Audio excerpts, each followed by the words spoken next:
It's been 12 years since Rachel and I tied the knot. We'd been together exclusively for 3 years, ever since our first date back when she was a sophomore in college. My name's Liam Smith, and when we first met, I was in my junior year. It happened at some party, and right away, there was this undeniable spark between us. We clicked instantly, spent nearly every waking moment together until I graduated 2 years later. After that, we spent her senior year apart, but it was part of the plan. We'd promised each other we'd get married once she finished school, and we did. About 6 months into our marriage, we found ourselves at a barbecue. It was the kind of laid-back evening you'd expect, steaks sizzling on the grill, drinks flowing, and couples our age scattered around. As the night wore on, the crowd dwindled until it was just us and 3 other couples, all huddled around a fire pit, sipping drinks and shooting the breeze. Somehow, the conversation shifted to something called a celebrity hall pass. I had no clue what that even was. "What the hell is a celebrity hall pass?" I blurted out, genuinely confused. Sadie, a petite blonde sitting next to me, piped up with a grin. "It's exactly what it sounds like," she explained. "It's a game where you pick someone, a celebrity usually, that you'd get a pass to be intimate with, no strings attached." "Wait, so this is just a game?" I asked, still trying to wrap my head around it. "Yes and no," Sadie replied with a playful shrug as she patted her husband's leg. "Sure, it's a game, but Tom and I made an actual agreement. We each get 1 hall pass. Doesn't even have to be a celebrity." I stared at her, completely stunned. "You're serious? Like you guys really have a deal where you can just go be with someone else?" Tom, a big guy with a booming laugh, looked me dead in the eye. "That's right, buddy," he said, grinning. "It's a little more complicated than that, but yeah, that's the basic idea." He gestured toward the other couples. "They all have the same agreement too. We all agreed on it together that night." Turning to Katie, one of the wives in the group, Tom called her out with a laugh. "Katie, you've used your hall pass already, haven't you?" Katie sighed, looking down at her drink. "Tom, do you have to broadcast it?" she muttered, but then admitted it anyway. "Yes, I used mine. I was at a conference for work, and there was this guy I met. He'd just lost his wife in a car accident. I called Carl, told him I was using my hall pass to help the guy through it." That's when Rachel, who'd been quiet most of the night, shifted closer to me and laced her fingers through mine. Her touch reassured me, but I couldn't help asking, "Carl, you were okay with Katie being with another man?" Carl just shrugged and nodded, as if it were no big deal. "Yeah, I'm fine with it. She came home to me afterward, and besides, I'll get my turn one day." The conversation rolled on, and the group kept joking about who their celebrity hall passes would be. At one point, Rachel nudged me, encouraging me to play along after she'd already named hers. I gave in and picked someone, though, to be honest, I couldn't even tell you who it was now. 12 years have passed since that night, and the only thing I do remember is how fiery things got between Rachel and me when we got home. She even admitted afterward that while we were together, she'd been imagining her fantasy guy in her head. The next morning, though, I made myself crystal clear. "Rachel, I don't think I could ever be on board with this whole hall pass thing," I told her. She agreed without hesitation, brushing it off as just a silly game. And that was that. The memory of that night faded over time, like so many small moments in a long marriage, until it was just another story in the background of our lives. Life moved forward, as it tends to do. Rachel and I dove headfirst into building our family, welcoming a son and a daughter in quick succession. For a while, we stayed in touch with Sadie and Tom, catching up here and there, but eventually, we lost track of them. The last I heard, they'd gone their separate ways after getting divorced. A couple of years back, I happened to run into Tom at a bar. It was one of those random stops I made after work, nothing planned, just a quick drink to unwind. There he was, sitting alone with a beer in hand. I joined him, and after a bit of small talk, he opened up. He told me that not only had his marriage to Sadie fallen apart, but the other 2 couples from that barbecue night had divorced as well. "The hall pass ruined everything," Tom said flatly, swirling his drink. "We all thought it was this harmless way to spice things up, a little thrill on the side that wouldn't touch the marriage. But we were so wrong." He explained how, after using the hall pass, things began to unravel. The excitement they'd hoped for came with a price: comparisons, doubts, and mounting suspicions. Those suspicions festered, turning into resentment, and eventually contempt. and contempt, as Tom put it, kills a marriage faster than anything else. Listening to him, I couldn't help but think back to that night around the fire pit, and how I'd felt then. It all made sense now. What seemed like a game in theory was a disaster in reality. I didn't tell Tom this, but our conversation only confirmed what I'd already suspected back then. A hall pass might sound fun as a fantasy, but in the real world, it just doesn't work. I'd meant to share the story with Rachel, but with our hectic schedules, it never came up. Looking back, I wish I had. That Thursday night, Rachel was away in LA for a work conference. It was close to midnight when my phone lit up with her name. I picked up quickly, hearing the noise of a crowd in the background. It sounded like she was at a club. Her voice, slightly slurred, told me she'd been drinking. "Liam! You're not gonna believe this," she said, laughing into the phone. "We just met Ethan from my soap. He's here, and he likes me. I'm going to use my hall pass." For a second I froze. The noise on her end got louder, and I had to shout. "Wait, what? Did you just say you're using your pass?" "Yeah, honey," she replied, her tone casual like it was no big deal. "I knew you'd understand. I'll see you Saturday." "What? Rachel, what the hell are you talking about? Can you hear me? Rachel!" The call dropped. I stared at the screen in disbelief before frantically dialing her back. Every time, it went straight to voicemail. Panic set in as I left her message after message, pleading with her to stop and think. I told her not to do anything reckless, that there'd be consequences if she broke our vows. Then I tried texting her, typing out the same warnings over and over. But there was nothing. No reply. Friday was a blur, a miserable, endless day. I couldn't reach Rachel, and not knowing what was happening in LA ate away at me. After work, I packed up the kids and took them to my parents' house, wanting to shield them from whatever might come next. After dropping them off, I drove straight to Ryan's place. Ryan's wife, Madison, had gone on the same trip with Rachel. The two of them were close friends and worked together, so I figured Madison might know something, anything, that could help me make sense of it all. Rachel and Jen Madison New York worked together, and were pretty close, so I figured if anyone knew something, it'd be her. Ryan met me at the door, surprised to see me standing there. "Hey, Ryan," I said, trying to keep my voice steady. "I need your help. I can't get a hold of Rachel, and when she called me last night, she sounded strange. Can you call Madison and see if she knows anything?" Ryan nodded, though he looked a little concerned. "Sure, Liam. I'll give her a call and let her know you're looking for Rachel." "No," I said quickly, shaking my head. "Don't tell her I'm here. I'm worried Rachel might have asked her to cover for her. Would you mind just calling her, bringing up Rachel casually, and letting me listen in? She doesn't have to know I'm here." Ryan hesitated for a moment, then sighed. "All right, buddy. They should be finishing up their classes about now anyway." I don't know what came over me, but as Ryan reached for his phone, I pulled mine out and switched on the voice recorder. Something told me I might need a record of this conversation. Madison answered on the first ring, her voice cheerful. "Hi, honey.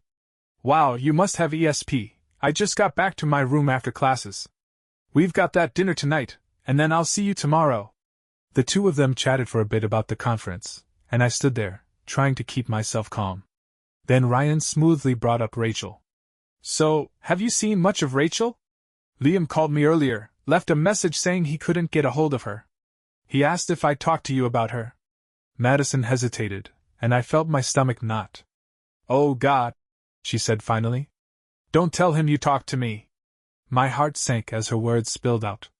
"The last I saw her was last night. We were all drinking, and this soap star came up to our table, hot as hell, the kind of guy you'd recognize instantly. Rachel got his autograph, and they danced a couple of times. Then, while we were sitting at the table, Rachel said something about her and Liam having a hall pass agreement." I clenched my fists as she continued. "The soap star jumped right in, volunteering to be her pass mate. I tried to talk her out of it, but Rachel brushed me off. She said it was a once-in-a-lifetime opportunity. She even whispered in my ear that she was going to sleep with him. Next thing I know, she's walking out of the club with the guy, arm in arm. I haven't seen her since." Madison's voice dropped. "God, Ryan, don't tell Liam. Please." Ryan ended the call and turned to me, his expression grim. "Sorry, brother. Do you guys Have an agreement about a hall pass? I shook my head, barely able to find the words. No. We played a stupid game called Celebrity Hall Pass years ago, but afterward, I made it crystal clear I'd never agree to something like that. Not ever. Ryan nodded slowly. What are you gonna do? I let out a breath I didn't realize I was holding. I don't know yet, I said, my voice cold. But it won't be good. On my way home, I stopped at my parents' house. I told my mom I needed her to watch the kids for the weekend. She could tell something was off, moms always know, but I wasn't ready to explain. Back at the house, I tried calling and texting Rachel again. No response. I figured she'd turned her phone off, probably to avoid me while she was with her soap star fling. Rachel's flight was supposed to get in mid-afternoon the next day. Madison had ridden with Rachel to the airport, so I asked Ryan to text me as soon as Madison was dropped off. I wanted to know the moment Rachel got home. That night I prepared myself. I set up our video camera on a shelf in the living room. I wanted the confrontation recorded, proof of what she'd done. There'd be no room for excuses, no way to twist the story. This time, it was going to be all out in the open. I wanted everything she said on record. By 4 o'clock, the text from Ryan came through. Rachel had just dropped Madison off. I estimated I had about 20 minutes before she'd walk through the door. Sliding the remote for the camera under my leg, I sat down and tried to steady myself, my nerves frayed. The rumble of the garage door nearly made me jump out of my skin. I hit the record button, took a deep breath, and braced for what was coming. Rachel came in from the kitchen, her bag slung over her shoulder, her face lit up with excitement. "Oh my God, what a crazy trip!" she exclaimed, her voice buzzing with energy. "Yeah, I bet," I said, my tone flat, doing my best to keep calm. "I've been trying to call you." She waved her hand dismissively. "Oh, my phone broke." I dropped it, and the screen just shattered. I nodded slowly, trying to keep my voice even. "The last time we talked, it was hard to hear you. You called late Thursday night. It sounded like you mentioned meeting a soap star, and something about using your pass?" Rachel didn't even hesitate. "Oh yeah," she said, her face lighting up even more. "We were at this club, and Ethan Parker, you know, the guy from my soap, came over to our table. We danced a few times, and we started talking about our hall pass agreement." She gave a little laugh, her cheeks flushing. "God, Liam, he is so hot. And then he said he wanted me to use my pass on him."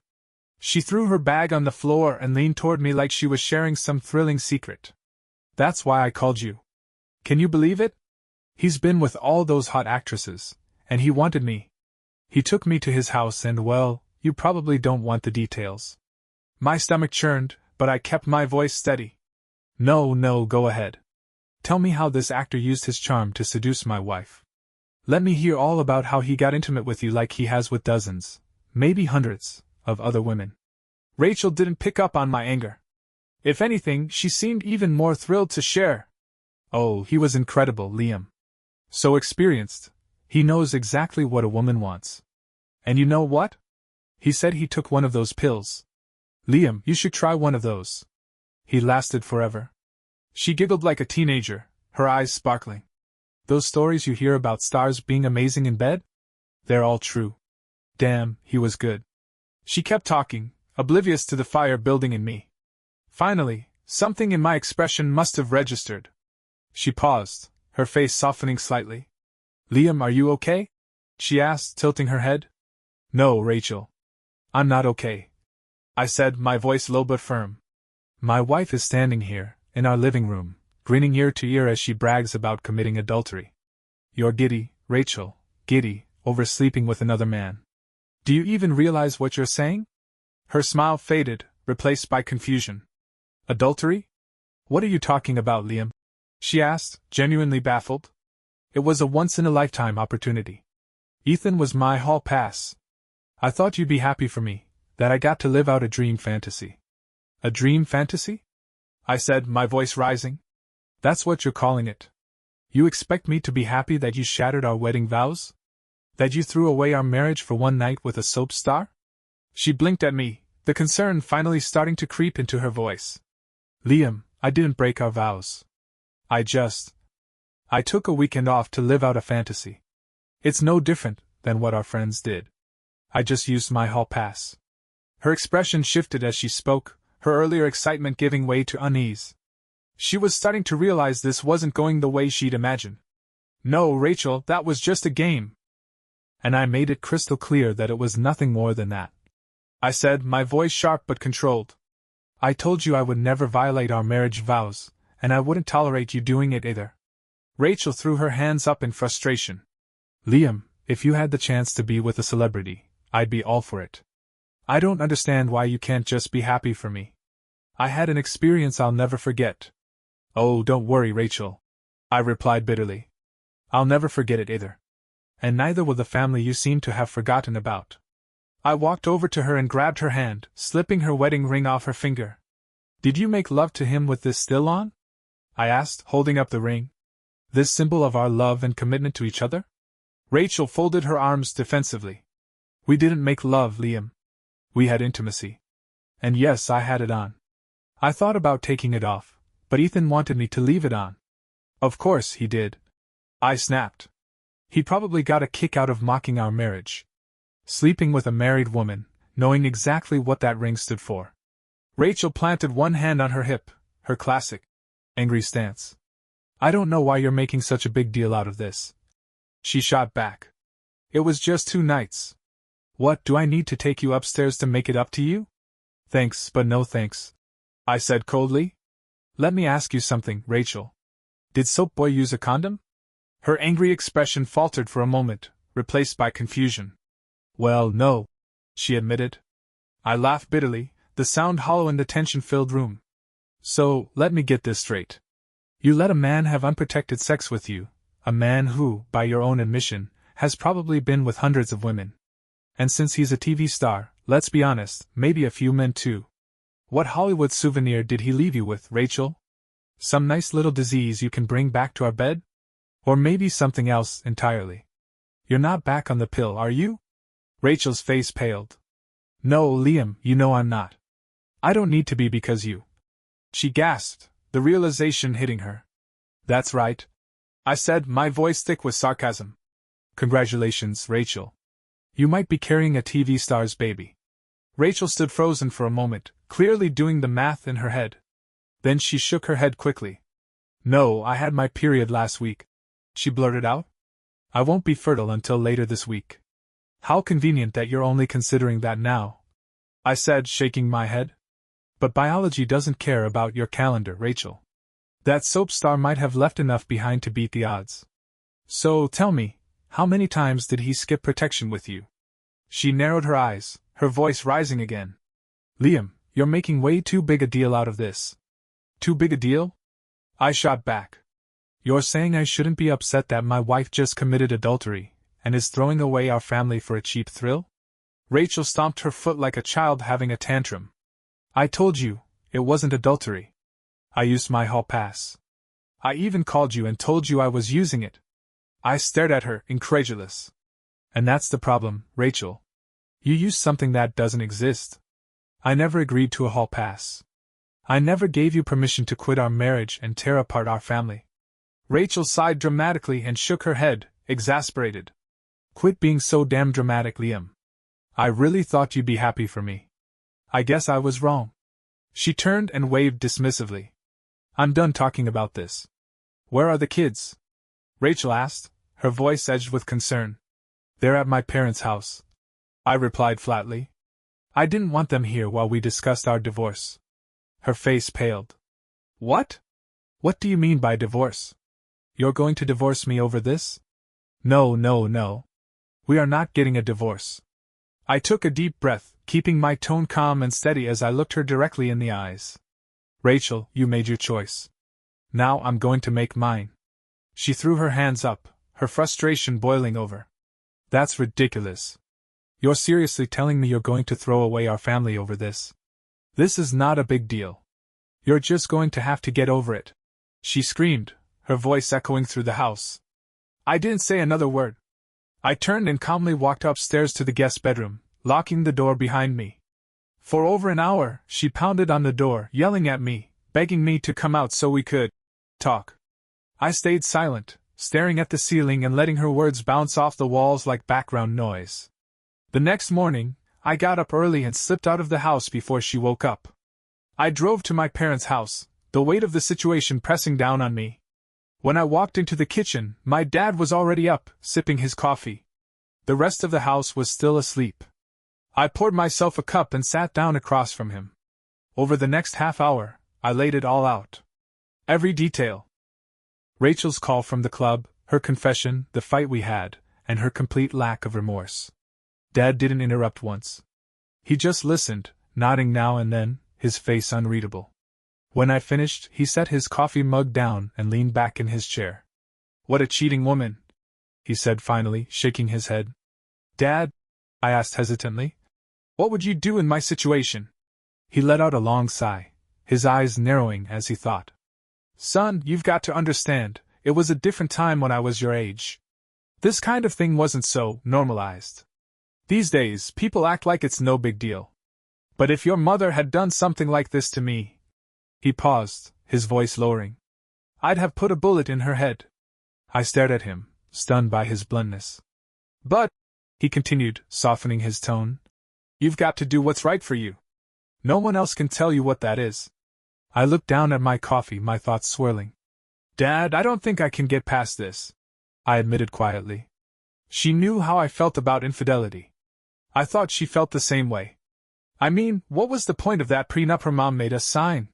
What was that all about? Dad rubbed his chin thoughtfully. "I asked Rachel's mom about it back at your wedding," he said. "She wouldn't go into details, just said she had her reasons."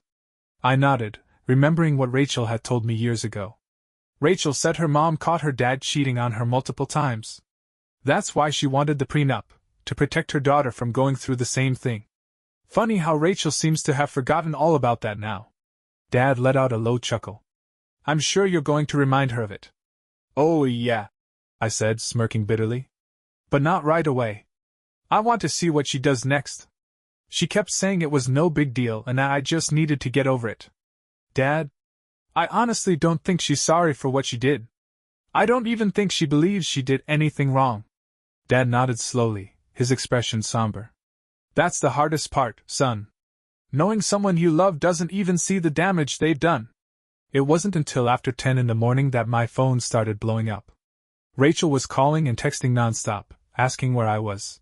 When I didn't answer her calls, Rachel tried another tactic. She called the kids.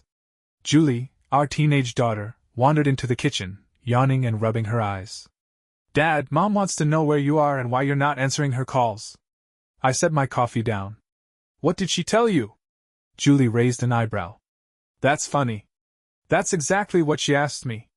She wanted to know what you told us. What's going on with you two? Are you cheating on her, or is she cheating on you?" My dad chuckled under his breath. "Damn, she's perceptive," he muttered, shaking his head. I sighed, knowing Julie was too smart for her own good. Before I could come up with an answer, she crossed her arms and stared me down. "Oh, crap. Mom cheated on you, didn't she?" I looked at her, trying to keep my expression neutral. "I think you should ask your mother that question," I said carefully. I wasn't about to be accused of putting ideas in her head. But I knew Julie wasn't going to take this lightly. True to her obstinate nature, Julie pulled out her phone, dialed Rachel, and put it on speaker.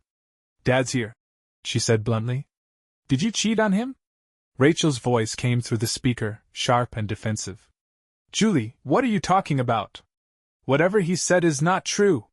What did your dad tell you?" "He didn't tell me anything, Mom," Julie shot back. "I can see it on his face. You cheated on him, didn't you?" "No, I didn't," Rachel snapped.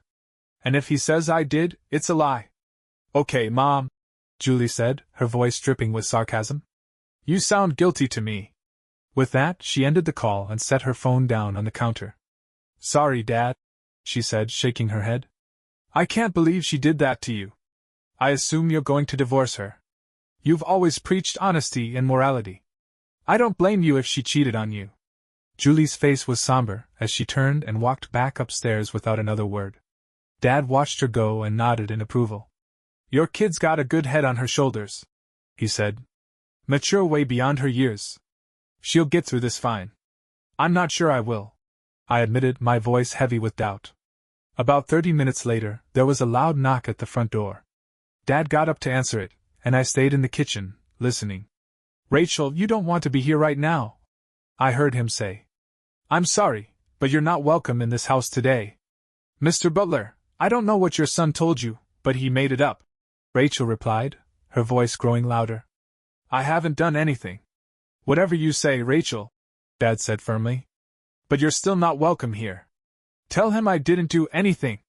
And if he says I did, there's going to be trouble for him," she shouted before storming off. When Dad returned to the kitchen, I raised an eyebrow. "She seemed angry." Dad nodded, his expression serious. "Be careful, son. I've seen that look before. That woman's like a cat backed into a corner. She's going to lie and claw her way out of this. I hope you've got proof of what she did, because she looks ready for a fight." I thought about the video I'd recorded back at the house. "I do," I said quietly, though the weight of what was coming still felt like a boulder on my chest. Later that day, I brought the kids back home. Rachel didn't say a word to me, her anger simmering beneath the surface. She gave me the silent treatment all evening, which was a blessing in disguise. That night, I slept in the guest room again. The door was locked. That night was quiet, no pounding on the door, no shouting. The silence was heavy, but I welcomed it. I woke early and sat at the kitchen table, sipping my coffee as the kids left for school. I stayed put, staring into my mug, gathering my resolve. Today was the day. Rachel strolled into the kitchen as if life was picture-perfect, like nothing had changed. She poured herself a cup of coffee, completely unbothered. "The kids get off to school okay?" she asked casually. I nodded, my lips pressed into a thin line. She leaned against the counter, tilting her head like a concerned spouse. "Honey, why are you sleeping in the guest room? Are you feeling all right?" "You know why," I said, keeping my tone cold and steady. "I don't want to sleep near my cheating wife." Rachel froze, her mug halfway to her lips. Her face hardened instantly, and her eyes narrowed. "Cheating wife? Liam, what are you talking about?" I met her gaze. "So, I guess you're going to deny that you had intimacy with a soap star while you were out of town last week?" Her expression flickered, just for a moment, before she squared her shoulders. "Liam, I don't know what you're up to," she said, her voice low and dangerous. "But if you accuse me of something you can't prove, I will make you pay dearly. You know you can't prove anything." There it was, a declaration of war. "There it is," I said, standing up and placing my hands on the table. "You've declared war." Rachel crossed her arms and smirked, the confidence radiating off her like a shield. "No, I haven't. We can go back to the way things were, but that's up to you. I'm willing to forget your baseless accusations." "Sorry," I replied, standing firm. "But I can't forget what you did." Her smirk faltered for just a moment, but she quickly recovered. "I'm going to say it again. I didn't do anything, and more importantly, you can't prove that I did. You will regret it if you try to say I did something. Let it go, Liam. Let it go, and we can move on with our marriage." Her words were a thinly veiled threat. I knew what this was, damage control. She thought she could intimidate me into submission. I said nothing.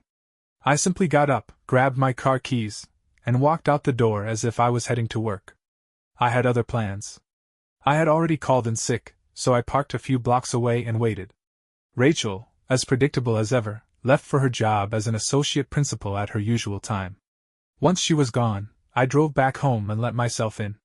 Her warning echoed in my head, "You can't prove anything." Fine. I'd take her words to heart. If this was going to be a war, I needed as much ammunition as I could find. Madison, one of Rachel's friends, had mentioned that Rachel got Soap Boy's autograph. Rachel wouldn't have thrown away a trophy like that, not even to cover her tracks. It would be hidden somewhere.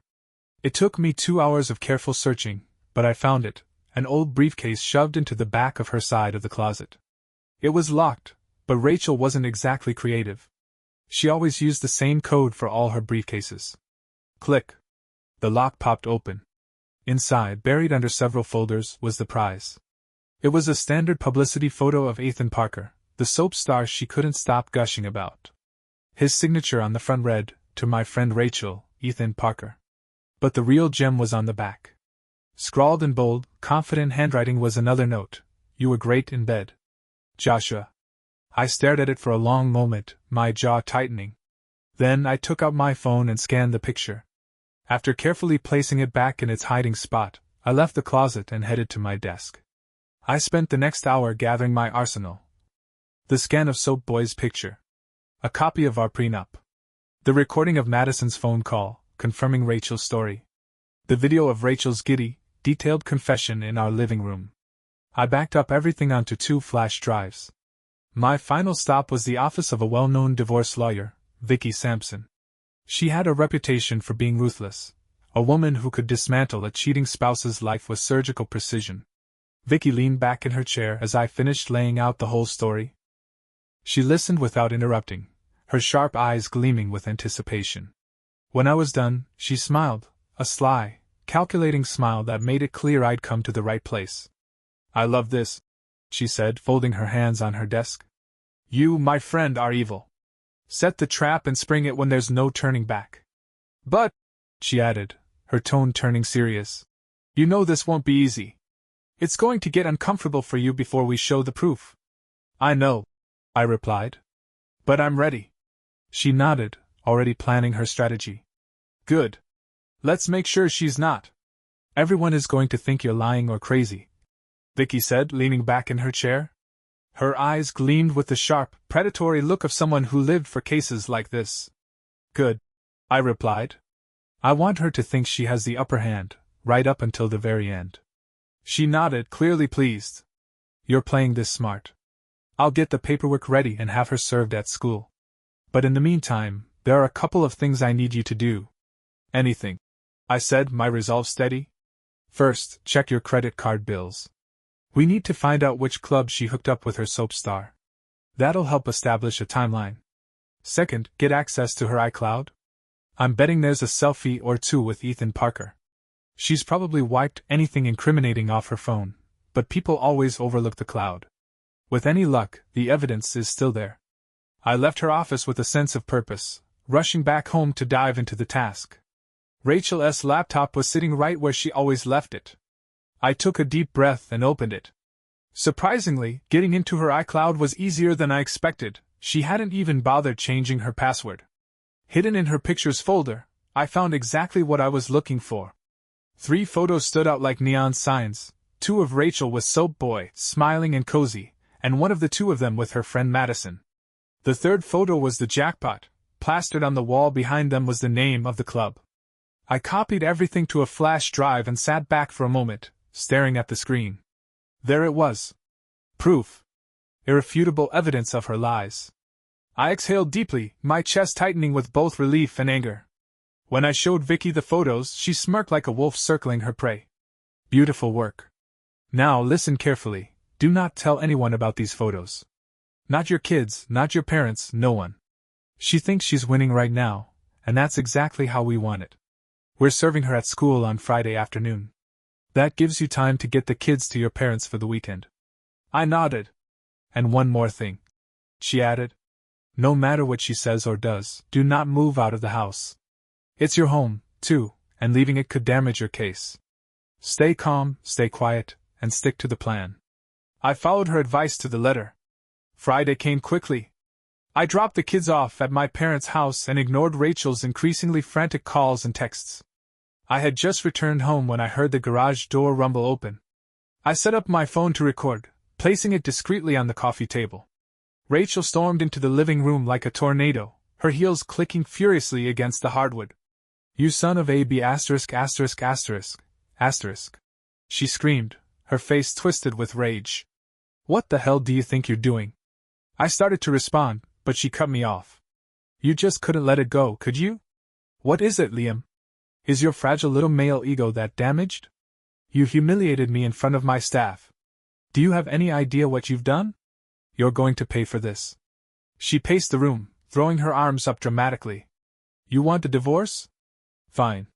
I'll give you a divorce. But you're going to regret this. You know you can't prove the adultery claim in your petition. Without that, I'm going to take you for everything you have. I hope you're happy, you petty little man. You couldn't just let me have a good time, could you? Did it bruise your manhood that I had great intimacy with a celebrity? Well, screw you." I sat quietly, letting her rant, my expression calm and unbothered. The silence only seemed to fuel her anger. She stomped out of the room and returned a few minutes later, her eyes blazing. "When are you moving out?" "I'm not moving out," I replied evenly. "Oh, yes, you are. You want a divorce? You have to leave. That's how this works."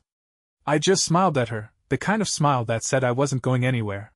"Fine," she snapped, throwing her hands in the air. "When this is over, you're going to wish you just kept your mouth shut and let us move on with our lives." The next month was tense. The house was thick with unspoken hostility, like a cold war waiting to erupt. Rachel and I didn't speak unless absolutely necessary. Worse, she began working on the kids, subtly and not so subtly turning them against me. Julie, once my staunchest ally, started questioning whether her mother had even cheated at all. Rachel was telling anyone who would listen that I'd made the whole thing up, painting me as a paranoid, vengeful husband. Her lawyer wasn't any better. They filed a response to our divorce petition, accusing me of making false claims and asking the court for sanctions. She even tried to get an order forcing me out of the house, but the judge denied it. The court fast-tracked our case, giving both sides limited time to prepare. It was a high-stakes game now, with depositions and interviews moving at lightning speed. Vicky handled Rachel's deposition with her usual precision, grilling her about the trip, the club, and her time with Madison. Rachel, true to form, denied everything. She claimed she never met the soap star, never stepped foot in that club, and never had an affair. Madison, sitting loyally by her side, echoed the same lies. When it was my turn to prepare for deposition, Vicky sat me down and laid it out. "Liam, this is crucial. You have to tell the truth, every detail, no embellishments, but don't volunteer anything extra. Stick to the questions they ask. Let them think they've cornered you. We'll drop the hammer when the time is right." I nodded, gripping the arms of my chair. "I won't let you down." She smiled faintly. "Oh, I know you won't. They're walking right into the trap." Mrs. Carter had predicted this moment perfectly. The opposing lawyer hammered me during cross-examination, focusing on the fact that I hadn't personally witnessed Rachel cheating. They drilled into my testimony, pointing out the lack of direct evidence to support my claims. From the way they were questioning me, it became clear they didn't actually believe Rachel had done what I was accusing her of. They thought I had nothing. At the hearing itself, Rachel seemed confident. Her lawyer's strategy was working, and it looked like they were setting me up for a solid fall. I took the stand first, recounting my opposition to adultery and my refusal to condone the so-called hall pass Rachel had mentioned. I spoke about my suspicions and the emotional toll her behavior had taken on me. When Rachel's lawyer cross-examined me, they zeroed in on the same points. I hadn't been at the conference, I hadn't witnessed anything firsthand, and I had no hard proof. Then it was Rachel's turn. She painted herself as the wrong party, passionately denying any wrongdoing. "I would never cheat on my husband," she said, her voice trembling for dramatic effect. "I love my family, and I'm just devastated that he would accuse me of something so horrible. I don't even believe in the concept of a hall pass. The idea of adultery is disgusting to me." Her lawyer followed up by putting Madison on the stand. Madison, loyal to the bitter end, swore under oath that the encounter with the soap star had never happened. I glanced over at Madison's husband, Ryan, who was sitting in the courtroom.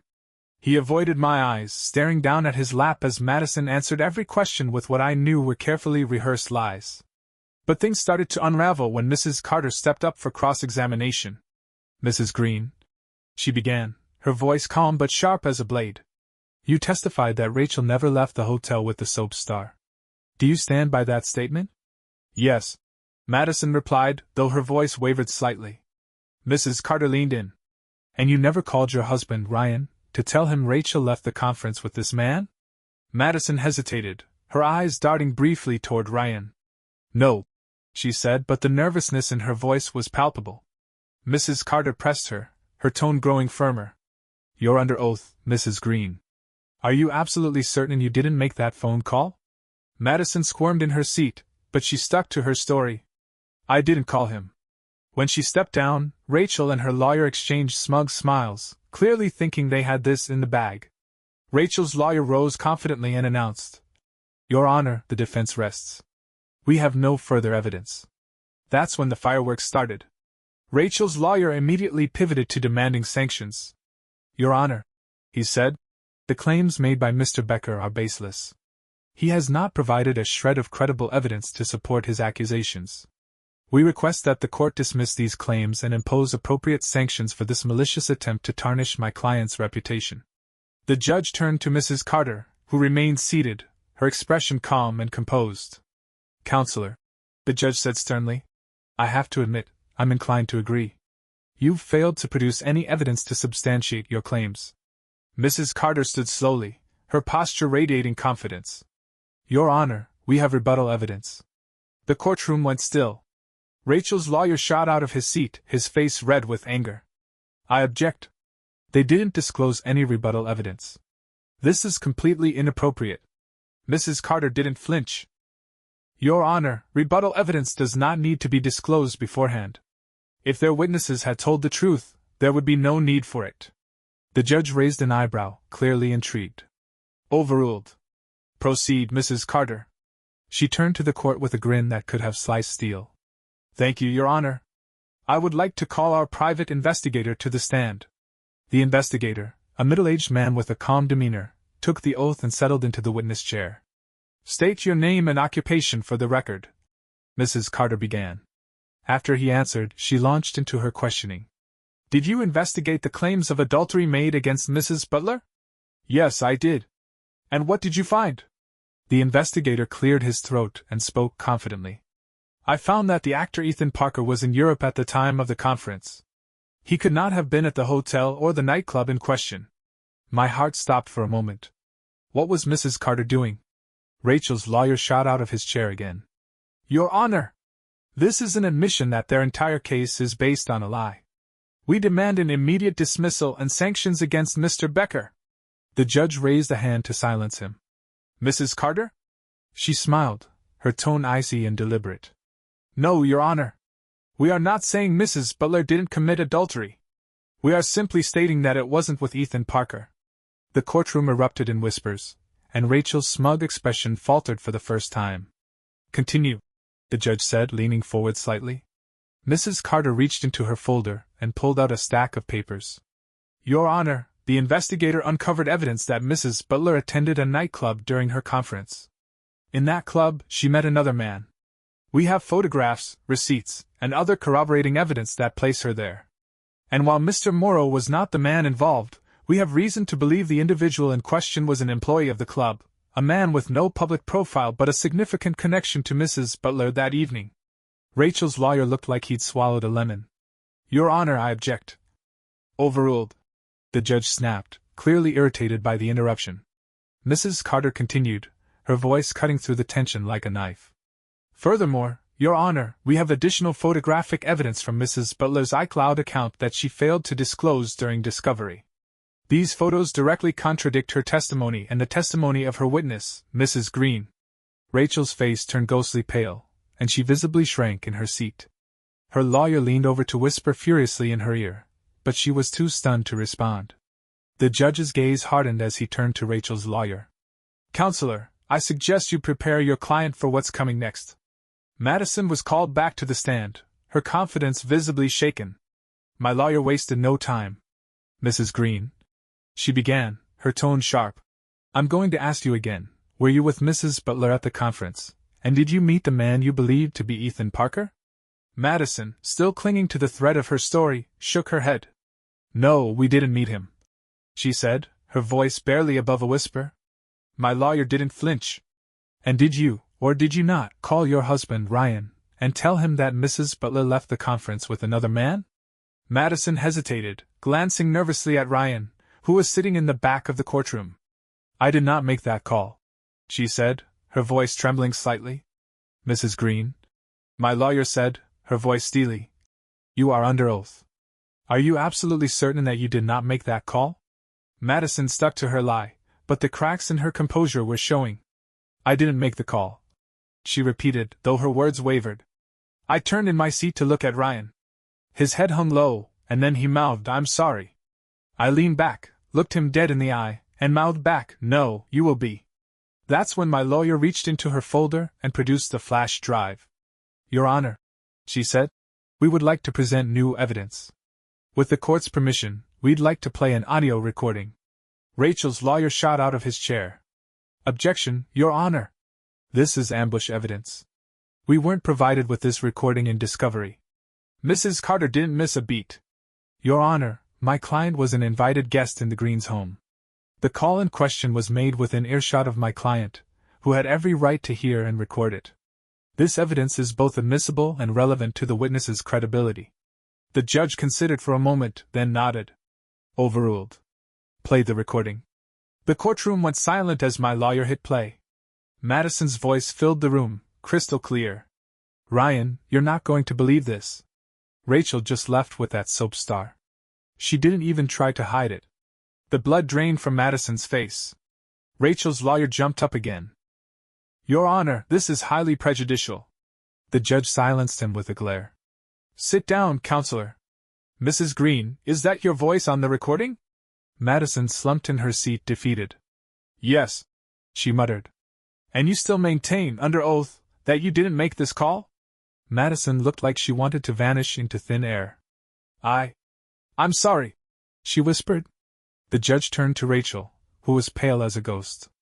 Mrs. Butler approached the stand. Rachel walked up, clearly shaken but still trying to maintain her composure. Once she was sworn in again, my lawyer got right to the point. Mrs. Butler, do you recall telling your husband about an intimate encounter with another man upon returning from your trip? Rachel shook her head vehemently. No. I never said that.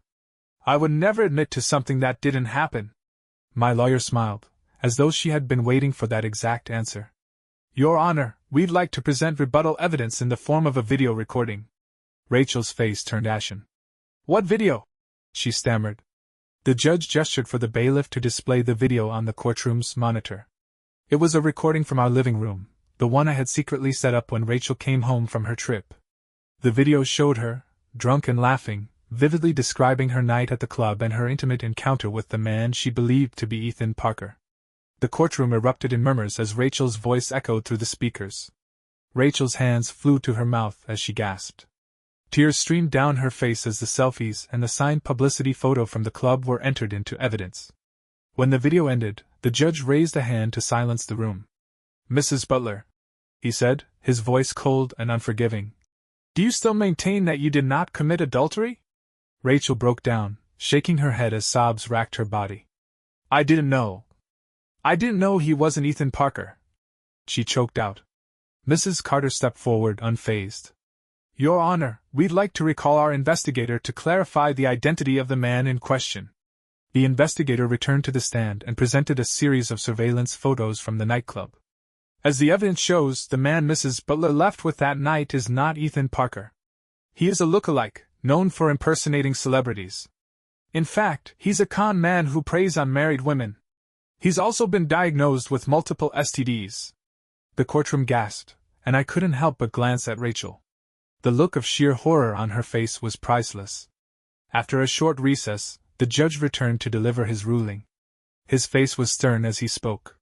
This court has heard overwhelming evidence of Mrs. Butler's infidelity, as defined in the prenuptial agreement. I am ruling in favor of Mr. Becker, upholding the terms of the prenup. Rachel's shoulders slumped in defeat, but the judge wasn't done. He continued, his tone even harsher. Furthermore, even without the prenuptial agreement, this court would award Mr. Becker custody of the children. Mrs. Butler, your extensive deception, both in and out of this courtroom, demonstrates a pattern of behavior unbecoming of a fit parent. This court finds you unfit to maintain custody of your children. Rachel burst into tears, burying her face in her hands as the courtroom fell silent. She started to rise from the table, clearly hoping to flee the room, but the judge's voice stopped her cold. Mrs. Butler, stay put. We are not done yet. He turned his glare to Madison, who looked like she was about to faint. Mrs. Green approached the bench. Madison shuffled forward, her head bowed. The judge looked at both women, his face a mask of disdain. You both raised your right hands and swore to tell the truth in this courtroom. That oath is sacred in this building. Lying under oath is not only a crime, it's a stain on your character that will follow you for the rest of your lives. He turned to Madison first. I don't care if you thought you were helping your friend. Lying is lying. In a criminal case, perjury would land you both in jail. Then, he turned his full attention to Rachel. "Mrs. Butler, your behavior has been appalling. Not only did you betray your husband, but you've repeatedly attempted to manipulate this court with your lies. You should consider yourself fortunate this is not a criminal matter." Rachel's sobs echoed through the courtroom as the judge dismissed them both. It wasn't just a legal victory, it was the truth finally being acknowledged. The judge came down hard, declaring that both of them had committed perjury and were in contempt of court. He slapped them with the maximum fine of $5,000 each. But Rachel's worst day wasn't over yet. As she stepped out of the courthouse, a local news crew immediately shoved a camera in her face. Later, I found out that my lawyer had tipped them off. "Mrs. Butler," the reporter asked, "do you have a comment about throwing away your family for a one-night stand with a fake TV star?" That was all it took. Rachel snapped. She screamed, a sound that sent chills down my spine, and lunged at the reporter. It was a chaotic blur as Rachel threw herself at the woman, grabbing her by the hair and dragging her down. Before it could go any further, a deputy stepped in, deploying his taser. The whole incident was caught on camera. That night, Rachel was the star of every national news outlet. Unfortunately for her, she didn't get to enjoy her newfound fame. She was arrested and locked up in county jail, where she'd stay for the next 6 months. As for me, I wasn't out looking for someone else. I was too busy raising our kids as a single parent. And no, despite Rachel's attempts, I didn't consider giving her another shot when she was released from jail. My mom tried to guilt me into taking her back, saying that Rachel had lost everything, her career, her reputation, and now, her freedom. But I wasn't swayed. After a few months of Rachel calling and texting me nonstop, I finally agreed to meet with her at her mom's house. When I arrived, I stayed silent, listening as Rachel poured her heart out, telling me how much she loved me, how much she missed our family, and how sorry she was for everything that had happened. She explained that, as a result of her conviction, she was only allowed limited, supervised visits with the kids. She admitted she was embarrassed by the whole affair, ashamed that she'd been conned by a fake.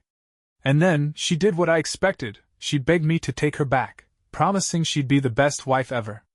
I stood up, took a deep breath, and responded.